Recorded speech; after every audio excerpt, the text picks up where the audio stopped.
ebidensya, resibo, walang lusot ang may atraso. Ang mga resibong nakalap ngayong hapon. Happily married and pregnant ginang may kakaibang racket. Nag-aayos daw siya ng annulment para matuloy ang inaasam na hiwalayan ng kanyang mga customer. At ang siste, flexi payment ang kanyang ino-offer. Hiwalayan now, pay later.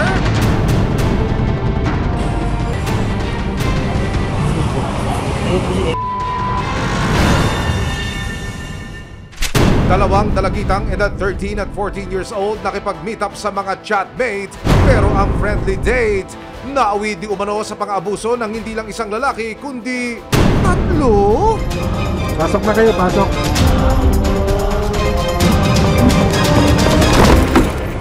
Ano man reklamo, bibigyan tugon. Bawat hinaing at problema, hakanapan ng solusyon. Ito ang bago ninyo sandigan, hindi palalampasin ang mga tiwali at maling gawin.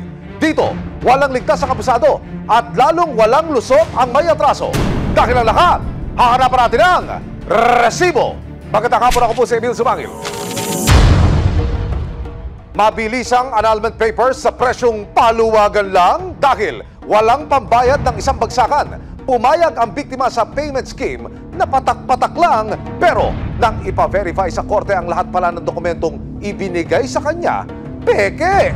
Mahuli na kaya ng mga otoridad ang con artist di umano na nag-aala fixer daw ng annulment papers? Kamakailan naging mainit ang posibleng pagsasabatas ng diborsyo sa bansa habang hindi pa ito naaprubahan ng Kamara. Annulment ang tanging karapatan ng mga mag-asawa na gusto ng maghiwalay. Isa si Angel, hindi niya tunay na pangalan sa naghahangad na mag-file ng annulment dahil sa hindi magandang karanasan sa kanyang ex-partner. During marriage kasi, ang problema ko sa kanya is napakabatugan niya. May verbal abuse pa siya eh. Sinasaktan din niya yung mga bata eh. Sa kanyang paghahanap online kung sino ang maaaring makatulong sa kanyang nais na hiwalayan, dito niya nakilala ang babaeng tinawag naming si Rina na nag-o-offer ng rush annulment. Actually, 150,000 pa yun eh, na rush annulment, pero cash. So, hindi ko kaya ng cash. Kaya, isinantabi ko muna. Pero dahil wala raw siyang ganong kalaking halaga, may kakaibang alok sa kanya si Rina. Annulment paluwagan? Wow! Monthly payment ang peg! Parang hulugang appliances lang! Pero kailangan magbayad ka ng 35,000 na cash. Pero isang araw, matapos makapaglabas ni Angel ng kabuang halaga na 185,000 pesos, bigla na lang daw nag-chat si Rina para sabihin na na-scam daw siya ng kanyang tagalakad ng mga papeles. Sa pagsasaliksik ng resibo, hindi pala nag-iisa si Angel. Pinatulan din ni Monique ang annulment na paluwagan na inalok hindi umano ni Rina noong 2023. Na-meet ko siya December 2022, pero nag-start kami ng paluwagan is January 2023. Pero tulad ni Angel, nangatwiran si Rina kay Monique na naloko rin siya ng tagalakad ng papeles. Pero para daw makasiguro sa papeles na ibinigay sa kanya ni Rina, nagpasya sina Angel at Monique na ipa-verify sa korte ang mga dokumentong hawak nila. Nang sumagot ang korte tungkol sa kanilang katanungan, Pina-verify ko doon kung yung mga document ko ba legal. Tapos, it turned out na peke pala yun.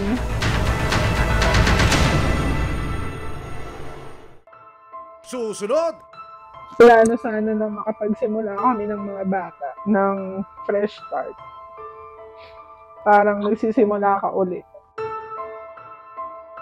Abangan mamaya! Dito ho, sinasabi ng bata na dinala siya ng suspect. Ang binabanggit ho ng bata, iniyak-iyak siya eh. Napakasukal ho. May aksyon, may ebidensya, resibo, walang lusot ang may atraso. May aksyon, may ebidensya, resibo, walang lusot ang may atraso.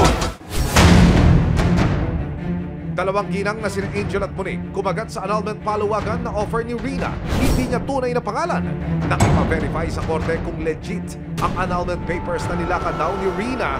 Kumpirmado ang mga papeles na ibinigay sa kanila ni Emeline. Eke at walang bisa.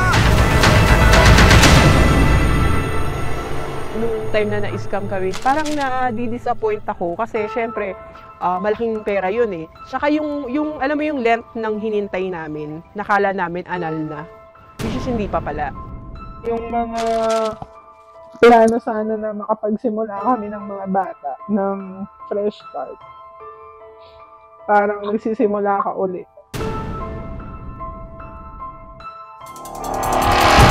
Isinangguni na nila sa Criminal Investigation and Detection Group ng Bulacan Provincial Field Unit o CIDG Bulacan PFU ang modus di umano ni Rina. Tayo po ay narito ngayon sa satellite office ng CIDG Bulacan Provincial Field Unit. Makakausap po natin yung mga operatiba, yung Deputy Chief, para sila na ho ang magbigay ng detalye kung paano pinild up ang kaso at paano nila ito inoperate. Nung matanggap niyo ho itong sumbong na ito, Deputy, paano niyo ho validate yung impormasyon? Sir, siyempre, kailangan nung dumating to, ipa-validate namin kung totoo nga talaga itong ano. Naglabas sila sa akin ng mga resibo, then yung ibang dokumento, pina-verify natin sa RTC Manila at saka RTC Pasig na fictitious yung binigay ng mga dokumento. Sa investigasyon, lumalabas na nag-o-offer din daw pala si Rina ng Sharia divorce na paraan ng hiwalayan sa Islam. Ang catch, kailangan daw munang mag-convert ang client sa reliyong Islam para ma-avail ito. Paano niyo in-engage yung suspect kung malaman niyo yung kanyang motive po? Through text messages ng mga complainant, nandito rin kami na laruin lang nila kasi nung una, umayaw eh. Nung nasabing ibabayad yung buo, nag-goal. Nang magkasundo na sa oras at lugar kasama ang resibo, isinagawa ng CIDG Bulacan ang entrapment operation para madakip ang suspect.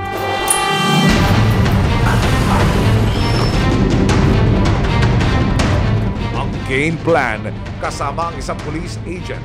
Magpapanggap si Angel at Monique bilang bagong mga kliyente na mag-a-avail ng Sharia divorce sa isang fast food chain ang napagkasundo ang meet-up place.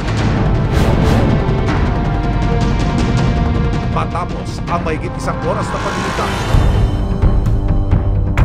dumating na si Rina, ang fixer na scammer di umano, nagdadalang tao pala.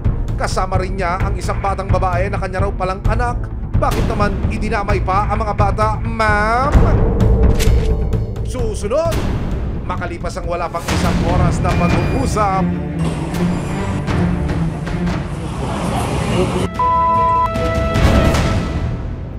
yung time po na nangyari yun, parang hindi po ako makatulog na maayos. Parang umuulit-ulit po sa isipan ko po nun. Tapos po, hindi na po ako sanay nun na matulog po nang ako lang po mag-isa.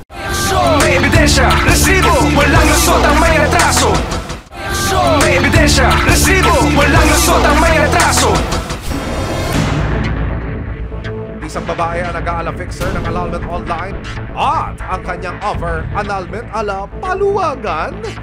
Pero ang kanyang pag-aayos ng mga papeles, isang scam daw pala. Dalawa lang sina Angel at Monique sa mga nabiktima di umano ni Emily. Kayo ang complainant dito, kayo ang pinoko. Hindi may pwedeng siyang masusunod sa inyo. Matapos na manghingi ng tulong ni Monique at Angel sa CIDG Bulacan PFU, June 11, 2024. Kasama ang resibo, isinagawa ang isang entrapment operation para mahuli ang itinuturong annulment scammer. Makalipas ang wala pang isang oras na pag-uusap, nagkaabutan na ng down payment na nagkakalagang 41,000 pesos. Nanay ko po, bawal ang pag-fixer at lalong bawal po ang pambeke ng mga papeles.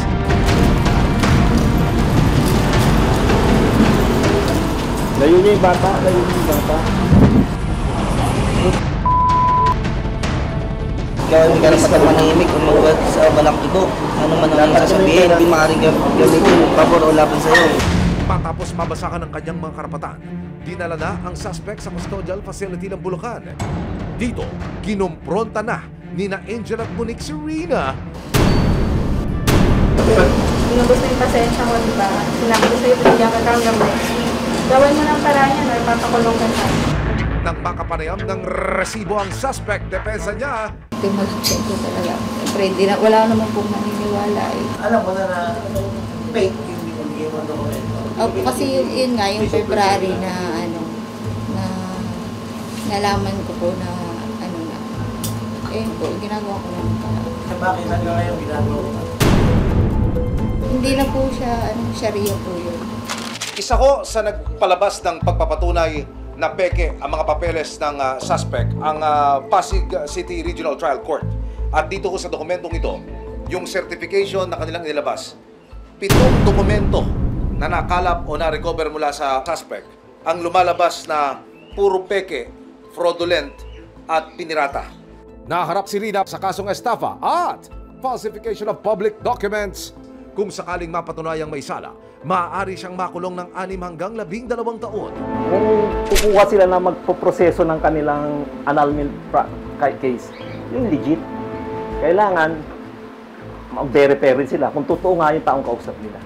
Sayang ang pera, sir, hindi pinupulot ang pera. Hindi maikakailang it's complicated ang usaping hiwalayan. Pero sa panahong broken-hearted ang mga biktima, huwag namang abusuhin ang kanilang kahinaan.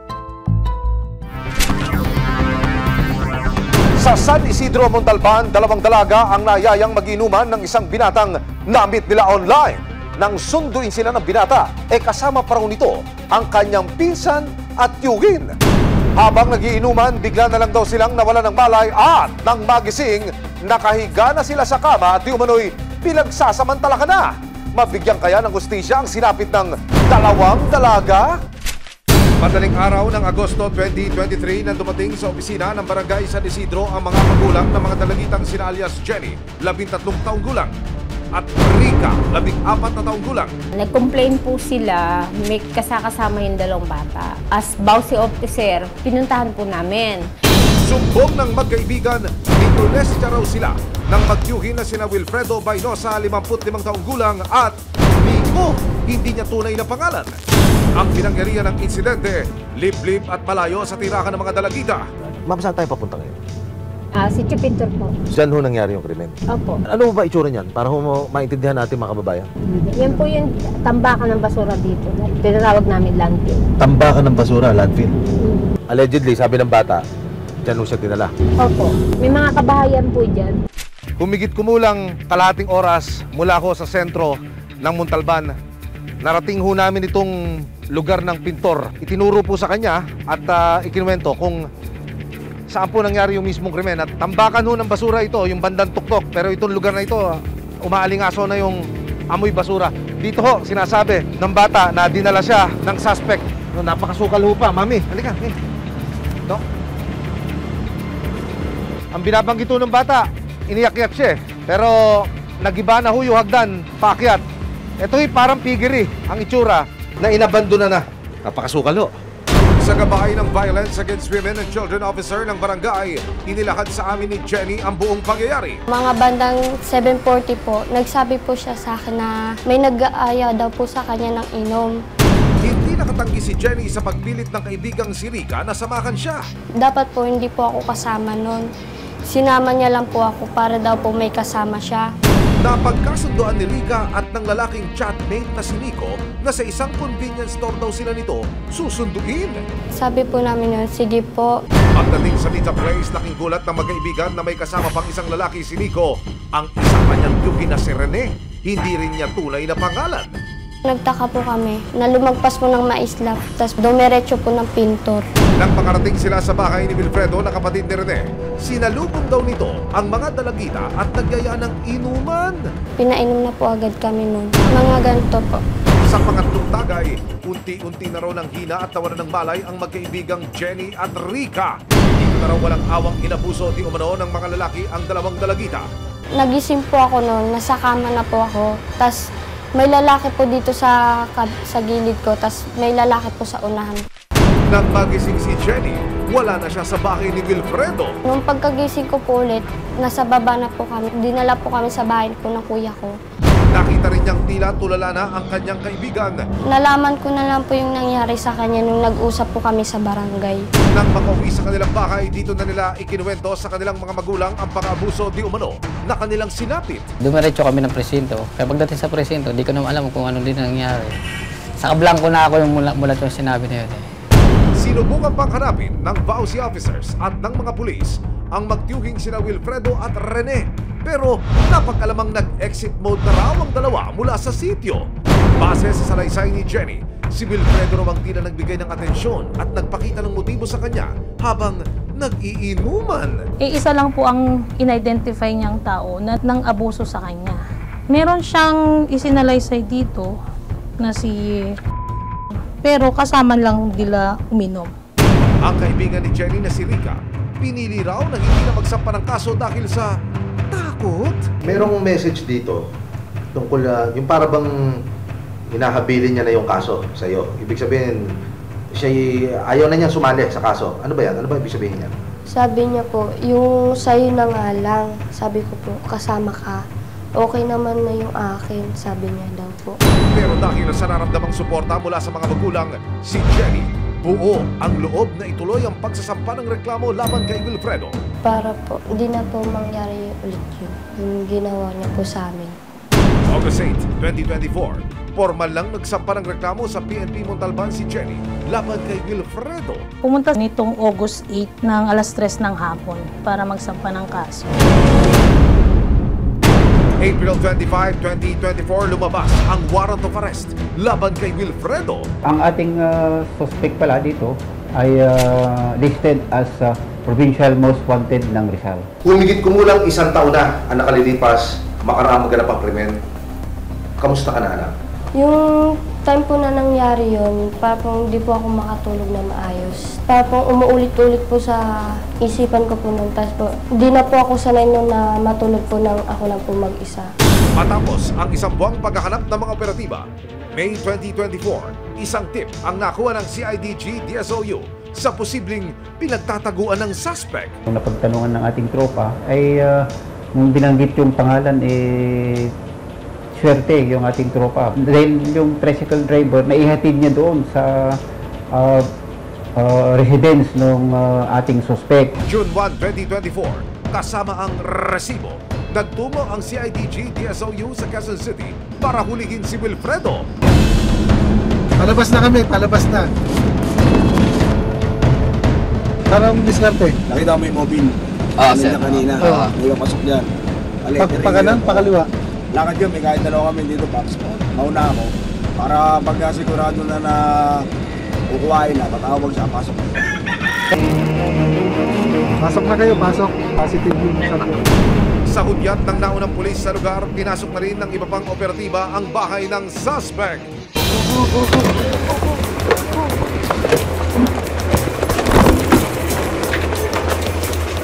Ano yung kaso mo? Ano yung kaso mo? Ha? Sa Rizal? Ha? Hindi na po yan, sir. Mga taga CIDG Camp Crame, DSOU kami, narito kami upang arestuhin ka sa bisa ng warrant of arrest. Gawin mo karapatang manahimik o magsawa ng kibo. Nakapanayam ng resibo ang 55 anyos na suspect, pero ayon sa kanya, nadamay lang daw siya sa insidente. Tulungan ko daw sila yun, tinulungan ko. Hinatid ko sila sa bahay nila. Kumaalam na nagkaganyan yan. Sa huli, kinatigan ng Rodriguez Municipal Police ang salaysay ng menor de edad na biktima.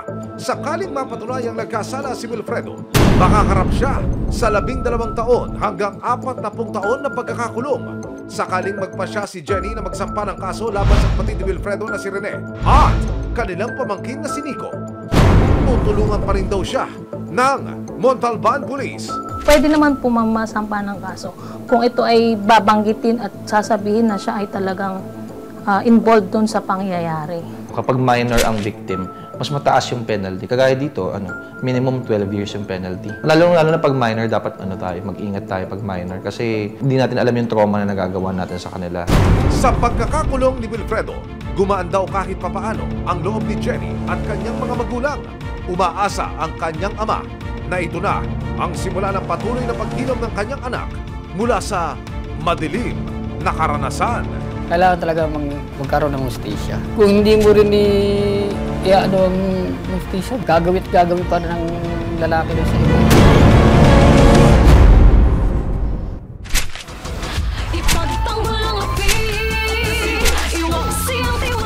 Sama-sama nating ituwid ang tiwali at baluktot. Itakwil ang maling gawi at modus na bulok. Walang ligtas ang kabisado at lalong walang lusot ang may atraso. Dahil ang lahat, hanapan natin ang resibo. Hanggang sa muli, ako po si Emil Sumangil. May aksyon, may ebidensya, resibo, walang lusot ang may atraso.